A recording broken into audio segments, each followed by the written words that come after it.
Қайырлы күн, құрметті көрермендер. Қазір Өзбекстан елінде Ташкент маңындағы мынау Шабдалы бағында тұрмыз. Мына жердегі шабдалар туралы бір ақпарат бөліскім келген. Қазір мына түйнектері мынандай түрлі, мынандайлар да бар, осындай деңгейге жеткен. Одан кішіректері де бар. Міне. Яғни бұл жерде мен айтқым келген нәрсе, бұл жерде қазір жегенелеу жұмыстары жақында басталады. Яғни ол прореживание, яғни сирету. Мына бір ағашта, шабдал ағашында 2000-дай дана түйнек бар, жемісі бар. Соның ең төмені 150-ін қалдырып, қалған бәрін жұлып тастайды. Себебі не дегенде, өйткені олар келер жылғы өнімді де ойлап, сол үшін сондай шараны істеп жатады. Алдындағы видеода бөліскен болатын.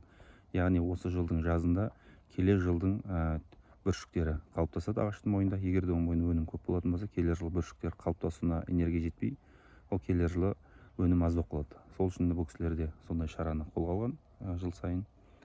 Бұл жерде біреуіне 150 қалдырады. Бұл бақта 1000 ағаш бар.